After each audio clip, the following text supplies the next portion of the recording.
पूरे महाराष्ट्र से लाखों लोग नागपुर में जमा हुए और आरएसएस के मुख्यालय को उन्होंने यहाँ पर घेरा है।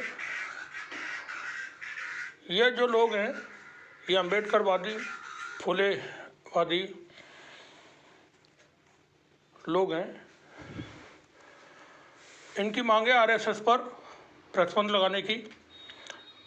ये बहुत बड़ा प्रदर्शन हुआ आरएसएस के खिलाफ, जिसमें पूरे महाराष्ट्र से लाखों लोग जमा हुए।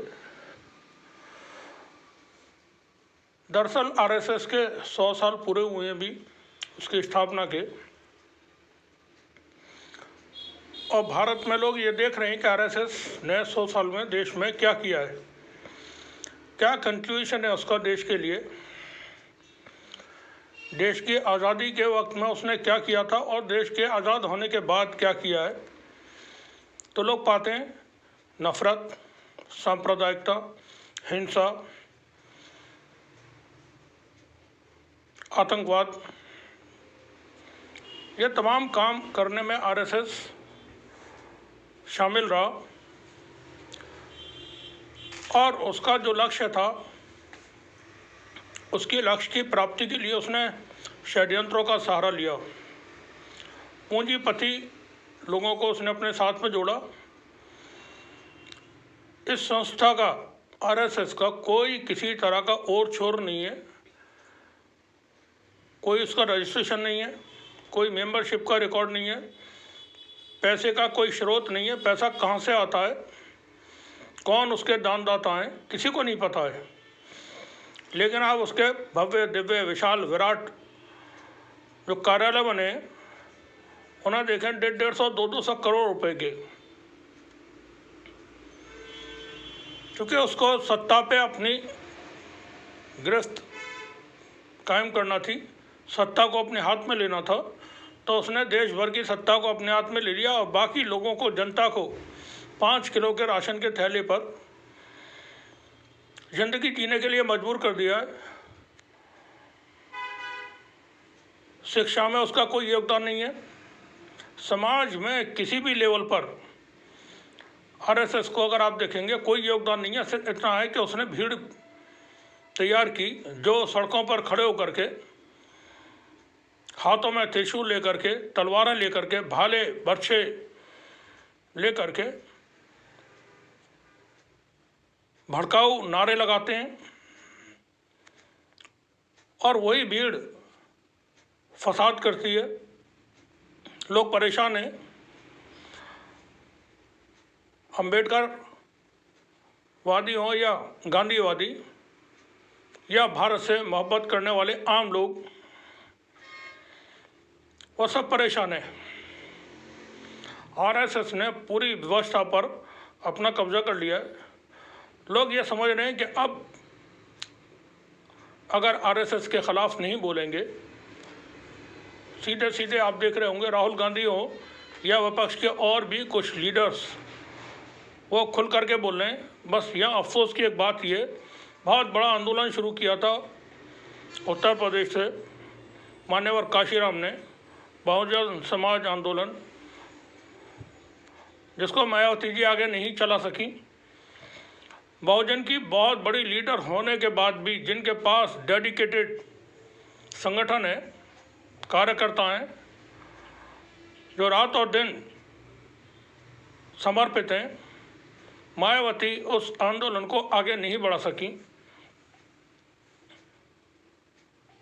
वरना देश की जो स्थिति है वो नहीं होती।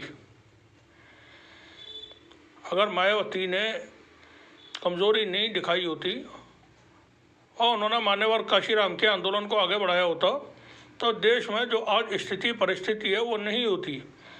आप लोग देख रहे हैं, समझ रहे हैं। तो प्रकाश अंबेडकर साहब हों या और जो बड़े लीडर हैं, वो सभी आरएसएस को सीधे सीधे निशाने पर लेते हैं।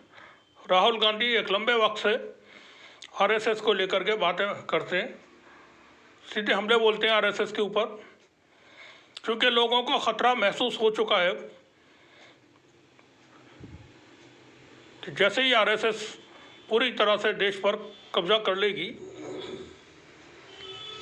उसके बाद भारत को हिंदू राष्ट्र बनाया जाएगा, जहां मनुस्मृति संविधान की जगह पर होगी। लोगों से उनके अधिकार छीन लिए जाएंगे, शिक्षा का अधिकार लोगों पे नहीं बचेगा, रोजगार तो है भी नहीं, आरक्षण व्यवस्था खत्म कर दी जाएगी। वैसे भी अब सरकारी नौकरियां नहीं है तो आरक्षण लोगों को मिलता भी नहीं, उसका लाभ नहीं मिलता है। मनुस्मृति के हिसाब से फिर देश चलेगा। बाबा लोग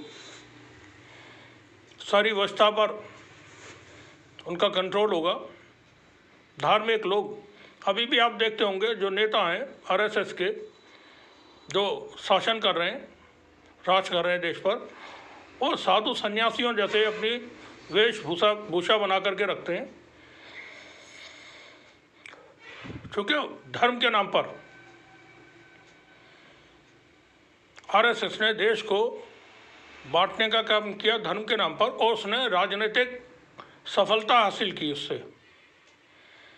तो एक कामयाब मॉडल उसके पास है, बांटो और राज करो।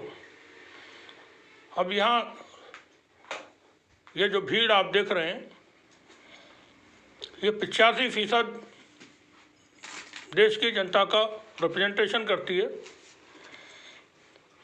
जो SC ST दलित जिनको कहा जाता है, माइनॉरिटी, आदिवासी, वो 85% अम्बेडकरवादी, गांधीवादी जो लोग हैं, जो सोच है, वो चिंतित है देश को लेकर के। और इसीलिए ये जो आप बहुत बड़ा कार्यक्रम यहाँ देख रहे हैं, ये हुआ है, लोग सड़कों पर निकले आरएसएस के खिलाफ, आरएसएस पर प्रतिबंध के लिए यह मांग हुई है। जन आक्रोश आप देख सकते हैं, यहाँ पर कार्यक्रम का नाम भी जन आक्रोश रैली था, तो यहाँ लोगों में उत्साह देख सकते हैं। लेकिन वेल डिसिप्लिन्ड वर्कर्स हैं जो कभी आपको नहीं मिलेंगे कहीं उपद्रव करते हुए, ईंट पत्थर फेंकते हुए, तोड़ फोड़ करके जाते हुए। वो तो आरएसएस ने जो भीड़ तैयार की है, ये उनका काम है। तो राह चलते हुए लोगों को पीटते हैं, बाज़ारों में आग लगा करके जाते हैं, ये वो सारे काम करते हैं। एक उम्मीद और है कि आरएसएस के ऊपर अमेरिका से और यूरोपियन यूनियन से भी उम्मीद है बहुत जल्द कि वहाँ से पाबंदी लगेगी। विदेशों में भी जो लोग बैठे हुए हैं, वो एक एक बात पर, एक एक चीज़ पर नज़र रखते हैं। आरएसएस को लेकर के वहाँ के लोग भी तमाम बातों को देख रहे होंगे, और इनका अगला पिछला सारा इतिहास उन्होंने निकाल करके खंगाल लिया होगा अब तक।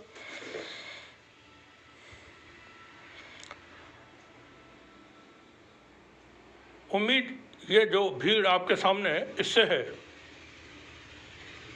देश में परिवर्तन की। अंबेडकर का जो विचार है, वो देश को मजबूती की तरफ ले जा सकता है, देश को उन्नति की तरफ ले जा सकता है। और विकसित भारत की जो बात होती है, वो सिर्फ अंबेडकर जो आइडियोलॉजी है, उसके ज़रिए भारत को विकसित भारत बनाया जा सकता है। बाकी आप फर्जी तरीके से विश्व गुरु बन जाएं, घोषित कर दें, उसका कोई अर्थ नहीं है।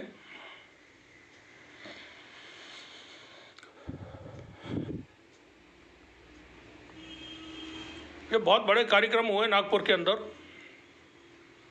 आरएसएस में बौखलाहट है, खौफ है, लेकिन व्यवस्था उनके कंट्रोल में, उनके हाथ में है। ये ख्याल रखें सब। अभी भी चुनाव में आसानी जीत जाते हैं वो, चूँकि समाज को बांट देते हैं और बाकी जो मशीनरी है उसका इस्तेमाल होता है। लेकिन इनको एक होना पड़ेगा सबको। जो 85% देश की जनता है, उसको बड़े लक्ष्य के लिए, बड़े मकसद के लिए बड़ा दिल करते हुए सबको एक होना पड़ेगा। शुक्रिया आप सभी का। जय भीम, जय भारत, जय अम्बेडकर, जय हिंद।